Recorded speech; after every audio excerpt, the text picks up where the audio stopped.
여러분 안녕하세요, 삐까 기자입니다. 오늘 언론업계를 둘러싸고 되게 재미있는 이슈가 하나 있더라고요. 대통령께서 해외 순방을 가시는데 MBC 기자들, 너희는 대통령이 타는 전용기에 탑승하지 마, 이렇게 공지를 했다는 거야. 근데 뭐 이거에 뭐 잘잘못을 떠나서 난 좀 그렇게 생각합니다. 조금 치졸하다, 좀 찌질하다, 약간 이런 생각이 솔직히 들었어요. 돈 많은 친구가 뭐 소풍 가는데, 야, 우리 엄마 아빠가 버스 하나 큰 거 대절했어, 그거 타고 편하게 가자. 그래서 반 친구들 이렇게 다 데리고 가. 야, 너희 3명은 나랑 안 친하지? 너희 3명은 따로 마을버스 타고 와. 이런 거랑 비슷한 거야. 근데 그 주체가 초중고등학교에 뭐 돈 많은 친구가 아니라 우리나라의 국정을 운영하는 청와대가 아니지, 대통령실이라는 거지. 오늘 이 논란이 터지자마자 배현진 의원, 그러니까 옛날에 MBC 직원이었잖아요. 배현진 의원이 페북에다 이런 글을 올렸더라고요. MBC는 자산이 많은 부자 회사니까 자사 취재진들, 기자들이 편안하게 민항기를 통해 순방 다녀오도록 지원할 것이라 믿습니다. 근데 요거만 들으면은 대통령 전용기 1호기를 타고 가면은 돈을 안 내고 가고 뭐 공짜 티켓을 받아서 간다라고 생각할 수도 있는데, 그런 건 절대 아닙니다. 요즘에는 김영란법 때문에 1호기를 타든 민항기를 타고 가든 똑같이 돈을 냅니다.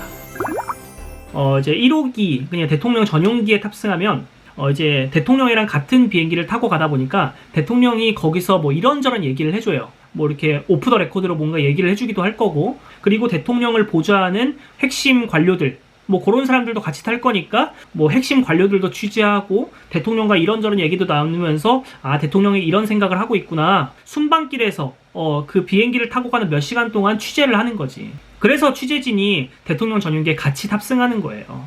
뭐 솔직히 이번 논란에 대해서 그런 개념이잖아. 품격, 관용, 또 포용력. 내가 좀 불리한 얘기를 들어도, 내가 좀 손해를 보더라도, 나를 싫어하는 사람한테 조금 쓴소리를 들어도 허허허, 괜찮아, 그럴 수 있어. 너희가 생각이 그럴 수 있지, 나랑 생각이 좀 다를 수 있지, 하지만 내가 너희들까지 포용하고 끌어안으려고 노력해 볼게. 보통 이런 거를 우리 사회에서는 아량이라고 하고 포용력이라고 해요. 뭐 이런저런 논란에 대한 MBC의 보도 방향, MBC 프로그램의 어떤 편성 방향, 이런 것들 때문에 감정이 상했다고 MBC 너네는 타지 마, 이렇게 말을 한다는 게 포용력이라는 것과는 조금 거리가 멀지 않나, 이런 생각을 해요. 물론 대통령실의 주장은 그거야. 너희들을 태우지 않을 수도 있는데 너희 기자들을 태우는 거는 우리가 너희한테 취재 편의를 제공해 주는 거야, 이렇게 주장을 하고 있잖아. 근데 이것도 솔직히 좀 억지인 게, 본인들만 준 건 아니잖아. 이번 정권에서 처음 탑승에 태운 건 아니잖아. 뭐 역대 대통령들이 다 순방길에 오를 때마다 다 태웠어요. 현 정부에서 언론사들한테 취재 편의를 제공해줬다, 이렇게 표현하기보다는 대통령 순방길의 취재 관행, 대통령 순방의 관행이라고 난 좀 읽어야 된다고 생각해요. 너희들한테 편의를 제공하지 않는 것도 너희는 납득해야 돼, 이 논리는 난 좀 틀리다고 봐. 그러니까 좀 찌질함을 벗기가 어렵다는 거지. 요 논란이 있자마자 또 그리고 홍준표 대구시장이 또 이런 페북에 이런 글을 올립니다. 취재 자유가 있다면 취재 거부의 자유가 있다. 난 진짜 홍준표 시장을 진짜 좋아하거든요. 난 진짜로 좋아해.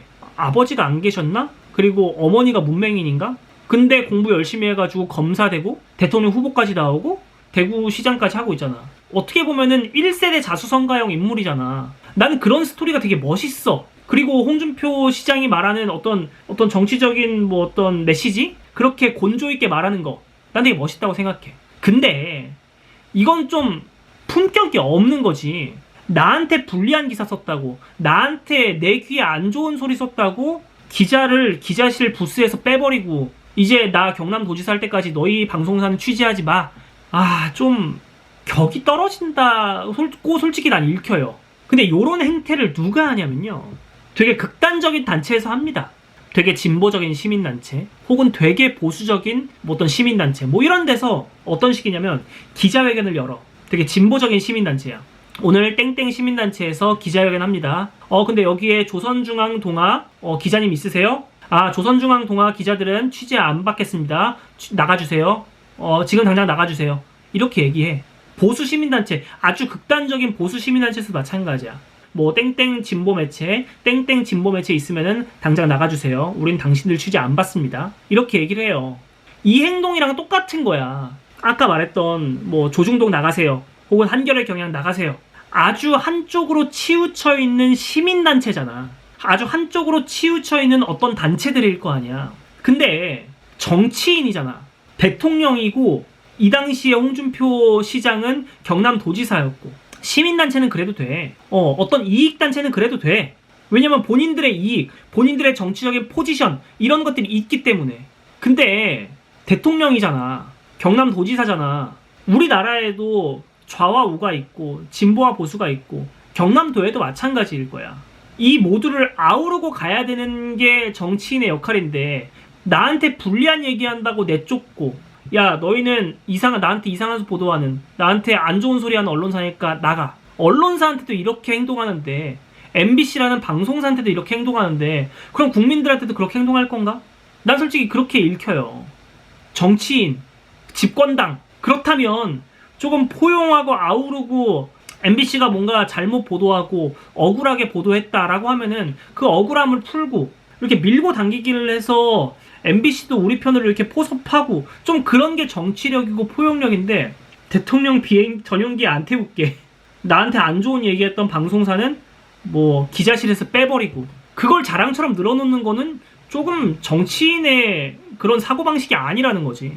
왜 이렇게 하남자식 표현을 할까?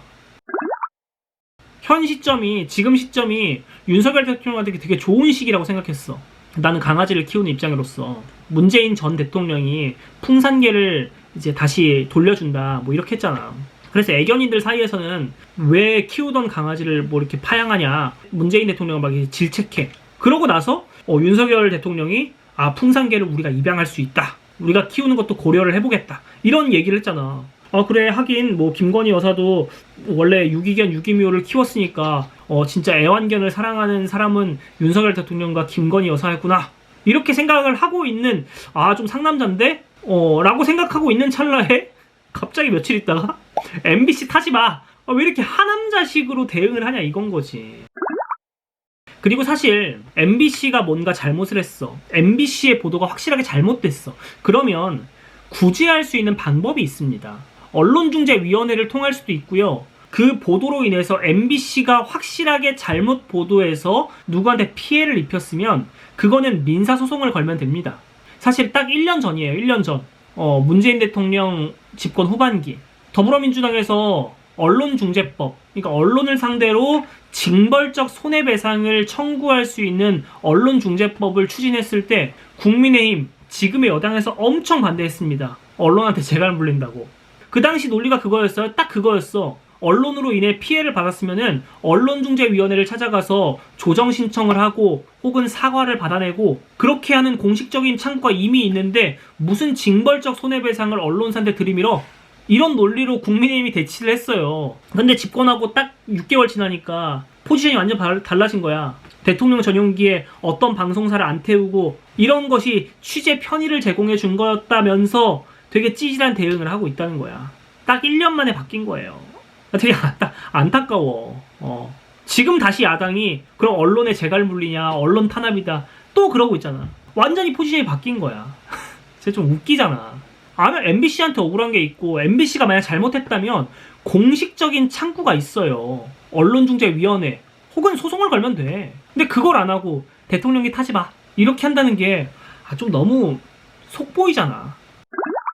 그리고 언론업계에도 좀 아쉬운 게 있어요, 이번 논란에 대해서. 사실 이번 논란이 좀 커지니까 한겨레와 경향이 오늘 발표를 했습니다. MBC를 부당하게 태우지 않으니까 한겨레, 경향 우리도 안 갈게, 이렇게 통보를 한 거야. 근데 나는 이 행보가 조금 아쉬워요. 한겨레, 경향의 이 선택이 나는 좀 솔직히 아쉬워. 이게 결국 또다시 갈라치기가 될 수밖에 없어요. MBC를 태우지 않는 게 부당하다, 잘못됐다라고 많은 사람들이 생각할 거야. 물론 동의하지 않는 사람들도 있겠지만. 근데 이 상황에 한겨레, 경향이 여기에 힘을 실어줬어. 우리도 안 탈게, 이렇게 했다는 거지. 또 사람들은 어떻게 생각하게 되냐면, MBC랑 한겨레, 경향이 전용기 안 탔는데 나머지 언론사들은 타고 갔어. 전용기를 타고 갔어. 한겨레, 경향 그리고 부당하게 쫓겨난 MBC는 안 탔는데 너희는 왜 탔어? 이렇게 질책할 수밖에 없거든. MBC가 부당하게 쫓겨난 거? 그래, 인정. 하지만 그래도 대통령 전용기에서 어떤 일이 있는지, 대통령이 어떤 얘기를 하는지, 그리고 청와대 핵심 참모들이 어떤 생각을 갖고 있는지 이런 것들을 취재해서 알려주는 게 또 언론사의 역할이거든.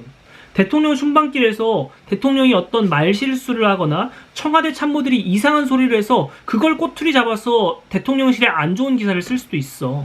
반드시 대통령 전용기에 탑승한다는 게 친집권 세력, 친여당으로 봐서는 또 안 된다는 거지. 누군가는 반드시 대통령 전용기에 타서 그 안에서 어떤 일이 있는지를 취재, 보도해야 되는 역할이 있다고. 난 지금 한겨레 경향의 이 선택이 되게 아쉬운 게 두 번째 갈라치기를 하고 있는 거야. 이거 쉽게 말하면 내 결론은 이거야. 어떤 언론사를 콕 집어서 쫓아낸 거? 좀 찌질해. MBC의 보도에 대해 섭섭해. MBC가 진짜로 잘못했어. 언론중재위원회를 통하거나 민사소송을 걸면 돼. 그게 공식적인 해결 방법이야. 근데 그거를 전용기에 콕 집어서 타지 마라고 해서 쫓아내는 거, 이건 되게 난 찌질하다고 생각해요. 그리고 거기다가 경남도지사 시절을 언급하면서 내가 말이야 옛날 도지사 시절일 때 어떤 방송사 기자실에서 쫓아냈어. 그거를 어떤 무용담처럼 말하고 있는 거? 정치인이 말할 게 아니야. 나한테 맘 안 드는 언론사 쫓아서 비행기에서 내보내고, 나한테 맘 안 드는 언론사 콕 집어가지고 기자실에 쫓아내고, 결국 나한테 좋은 얘기, 나한테 유리한 얘기 해주는 그런 사람들만 안고 가겠다는 거야. 그런 언론사만 안고 가겠다는 거야. 국정을 운영하는 방향도 그렇게 되겠지. 나를 좋아하는 사람들, 나의 지지 세력만 챙기는, 50%만 먹으면 당선되니까. 나머지 49%는 나한테 어차피 안 좋은 소리 할 애들인데 굳이 내가 쟤네들한테 이득을 주지? 이렇게 생각하고 있지 않을까? 이런 생각이 자연스럽게 이어진다는 거야. 그리고 사실 한겨레 경향한테도 아쉬운 거는 MBC가 부당하게 쫓겨났다면 기자들 전체가 뜻을 모아서 어떤 투표를 해서 MBC가 쫓겨난 건 잘못됐으니까 성명서를 붙이자, 모두가 다 전용기를 타지 말자, 이렇게 뜻을 모아서 행동할 수도 있어. 근데 여기서 먼저 우리 안 탈게 이렇게 해버리면 국민들이 보기에 나머지 전용기 타고 간 애들은 뭔가 잘못된 애들, 권력에 야합하는 애들, 이렇게 비춰질 수 있다는 거야. 하지만 누군가는 타서 그 전용기 안에서 무슨 얘기가 오고 가는지 이걸 들어서 전달을 해줘야 되거든. 또 그게 언론이 갖고 있는 역할이잖아. 쫓겨난 거는 쫓겨난 대로 언론사들끼리 힘을 모아서 대응을 해서 풀어야 될 문제지, 그거를 한겨레, 경향, 우리 둘 다 안 타고 갈게, 이렇게 한다고 해서 뭔가 해결이 되지 않는다는 거지. 아무튼 많이 아쉽습니다. 왜 이렇게까지 대통령실이 이렇게 궁여지책을 내놨을까? 왜 이렇게 하남자 같은 선택을 했을까? 해리도 비행기 탈까? 해리는 10kg라서 못 타요. 해리는 비행기 못 타요. 아무튼 여러분, 오늘 얘기도 도움이 되셨다면 구독과 좋아요 부탁드립니다.